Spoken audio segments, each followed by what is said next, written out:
ఎంత ఎక్కువ స్వెట్ వస్తే అంత ఫ్యాట్ లాస్ అవుతున్నట్టు. చాలా మంది ఇది నమ్మే ఫ్యాన్లు ఏసీలు మొత్తం ఆపేసి వర్కౌట్ చేస్తూ ఉంటారు అనమాట. కానీ ఇది అస్సలు నిజం కాదు. ఫస్ట్ మన బాడీ నుంచి ఫ్యాట్ అలా బయటకు వస్తుంది చెప్తా.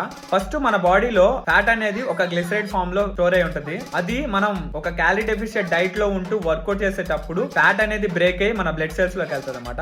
బ్లడ్ సెల్స్ నుంచి 2 విధాలుగా బయటకు వస్తుంది. ఫస్ట్ వచ్చేసి ఇట్లా మనం గాలి పీల్చి వదులుతూ ఉంటాం కదా, ఆ వదిలే గాలి నుంచి మన ఫ్యాట్ అనేది బయటకు వస్తుంది. సెకండ్ వచ్చేసి యూరిన్ నుంచి వస్తుంది అనమాట. మనం పోసే యూరిన్ నుంచి కూడా ఫ్యాట్ బయటకు వస్తుంది అనమాట. కానీ మనకి స్వెట్ ఎందుకు వస్తుంది అంటే మన బాడీ బాగా హీట్ అయినప్పుడు మన బాడీని కూల్ చేయడానికి స్వెట్ అనేది రిలీజ్ అవుతుంది అనమాట.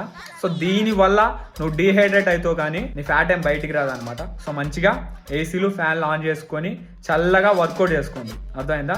మన ఫ్యాట్ అనేది మనం ఫాలో అయ్యే క్యాలరీ డెఫిషియెంట్ డైట్ తోటి అండ్ యాక్టివిటీ తోటి డిపెండ్ అయి ఉంటుంది అనమాట. స్వెట్ రావడం వల్ల ఫ్యాట్ లాస్ ఏం అవ్వదు. సో అర్థమైంది కదా, ఫాలో అవ్వద్దు.